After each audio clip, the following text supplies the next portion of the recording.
Well, I, for one, am grateful, Mrs. Bush, that they are finally bringing civilization to this savage land. I could not agree with you more, my dear.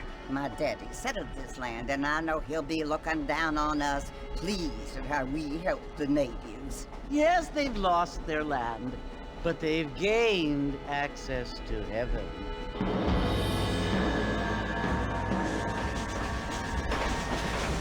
But Father, do you mean unless an innocent receives communion, they're destined to go to hell? It hardly seems fair. What I mean to say, Jenny, is that there is a great deal of difference between an innocent and a savage. I never thought of it that way. Yes, they lived like animals, but they're happier now.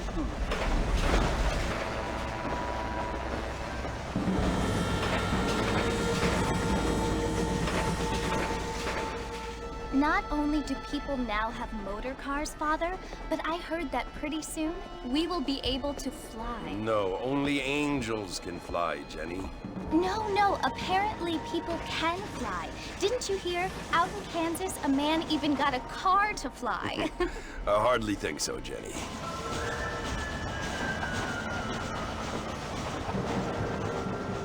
Apparently, Mr. Johns wants to run for governor, which is why he's so concerned with cleaning up the state. Nate Johns.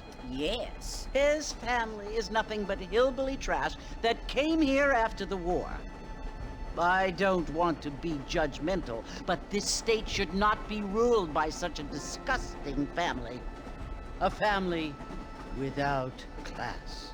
Apparently. The Johns family have made a lot of money, and he has a lot of friends in politics. Mrs. Bush, money isn't everything. There are many things that money cannot buy. It seems that money can buy voters, though.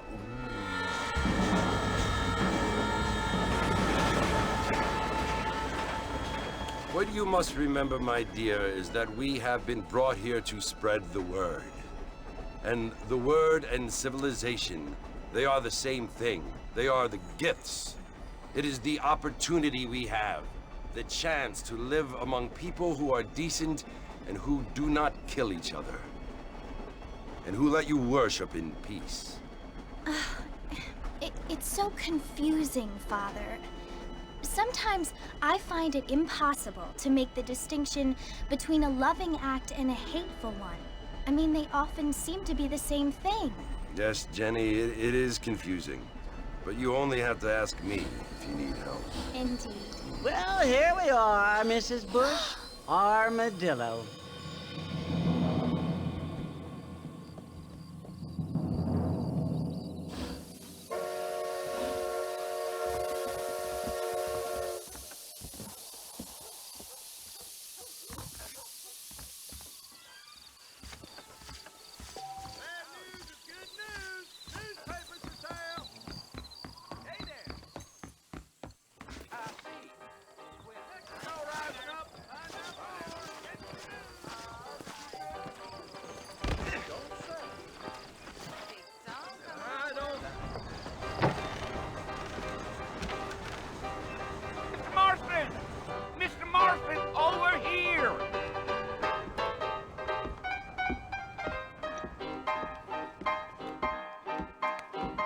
You must be John Marston. Sometimes. I'm Jake. Your friends from Blackwater hired me to guide you. They ain't my friends, but pleased to meet you, Jake. I got the horses saddled up and ready out front.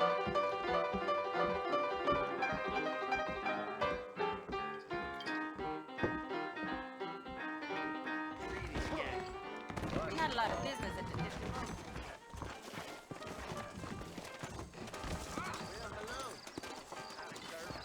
You ain't gonna find sturdier horses than these in all of New Austin. Didn't see you there.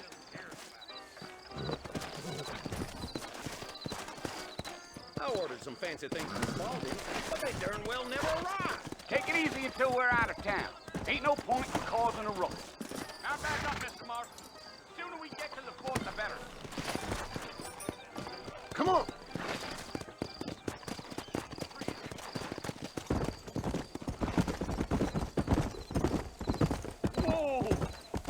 planning on spending any time in Armadillo, Mr. Marston? I doubt it. I ain't planning on staying very long. Well, if you're fixing for some female company, you can do a lot worse than Armadillo. Fine as cream gravy they are. Not like Cleve's Landers. Dang, those girls ain't even fit for a drinking man to hole up with. I'm a married man, I'm afraid. Ain't we all? Yeah. So it was the marshal who hired me. Lee Johnson. Do you know him? I think I heard his name. Says he got a telegram from some Blackwater big bugs asking for a guy. I guess it's none of my business. That's right.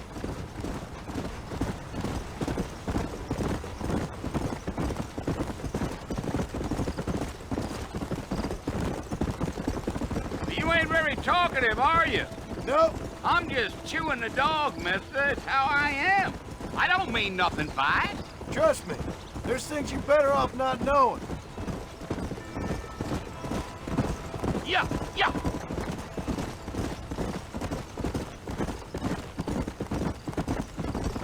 You don't look much like no Blackwater fella. That's because I ain't. If I'm being honest, I don't care much for those highfalutin big city types. Not much at all. Blackwater ain't much of a city. More of a town with illusions, but no, me neither.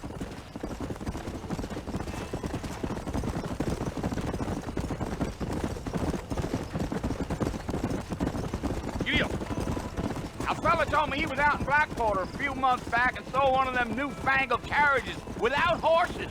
Is that so? And you wind them up like a clock.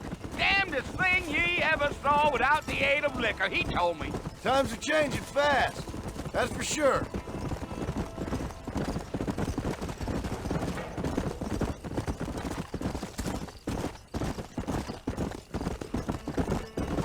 So who's this friend you're looking for? Nobody you need to concern yourself with. Never you mind all my questions, Mr. Marston. I just reckon you might be barking out a knot heading for the fort. We'll see when we get there. Well, I sure as hell ain't sticking around. Fort Mercer ain't no place for an old man like me to be a dawdling around.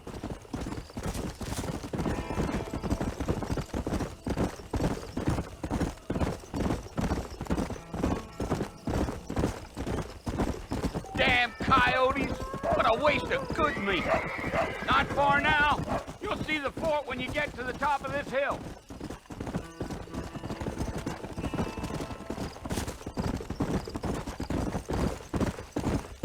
Let's go. Listen, mister. This here's what's left of Fort Mercer. Some gang rode in and took the place over. So I understand. This is where we part ways, friend. You have yourself a good time.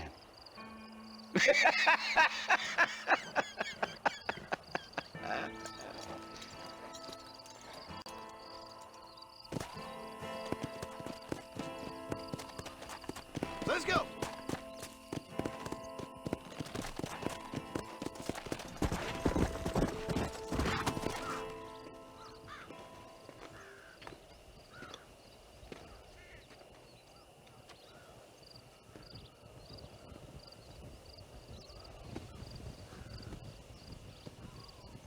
Bill! Bill, I've come for you! Bill Williamson! Come out here right now! Go away now, John. Don't make me kill you. Nobody needs to kill anyone, Bill. You must think I was born yesterday. You always did think I was an idiot. That ain't fair, Bill. You were as my brother. I've come to try to save you. Oh. Do I look like I need saving? Bill, please. They want to kill us all. I can help you. Well, you never tried to save me before. You only seemed to save yourself. Bill, I implore you think about this. You implore me? You implore me. You always were one for fancy words. Oh. Well, things are different now, John. Now I'm in charge! No more Dutch! And no more you. Implores. I implores you to go back and tell them to send someone just a little bit more impressive next time. Well? Oh.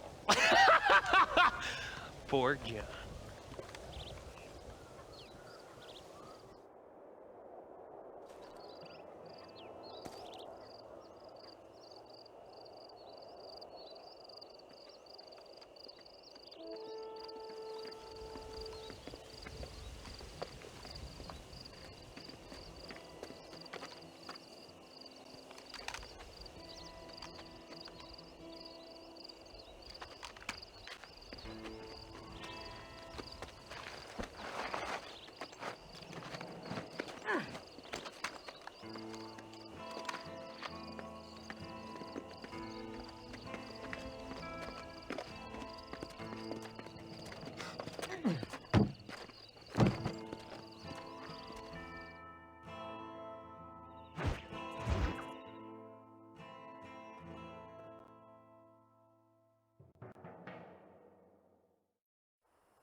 Well, you're alive. So it would seem. So, how do you feel? I don't know the polite word for it. I do. Stupid is the word we use around here. What were you doing? I was doing something stupid. Well, you'll be okay. Once you didn't die, the doctor said you'd be fine. He got the bullets out a couple days ago. Good. It cost us $15. I'm sorry, madam. Should have left me there to die. Did you want to die? I mean, was that it? Was that why you went straight out to Fort Mercer and picked a fight with the worst bandit in the county? To die, Mr. Mr. Marston. John Marston. Bonnie McFarland. Miss Bonnie McFarland. Well, you may be right, Miss McFarland. I don't know. So what were you doing? Trying to give Mr. Williamson a chance. For old time's sake. You know Bill Williamson? Knew him. Long time ago. Well, what was he like? Dumb. Just like you. Thank you, miss. See my hat? I have. And, what will you do now? Now I'm gonna take my time and go after him the less kind way. Well, that sounds very fun, Mr. Marston. Quite heroic, just like in those penny dreadfuls my brother used to read. Meanwhile, if you'll excuse me, I've got a ranch to run. Of course, if you're feeling better, why not take a ride with me later? Help me patrol the perimeter. You can earn back some of that money we wasted on doctor's bills. Of course. And thank you for saving my life, I mean. Next time, Mr. Marston, I strongly recommend you don't try to lose it quite so earnestly. I'll bear that in mind.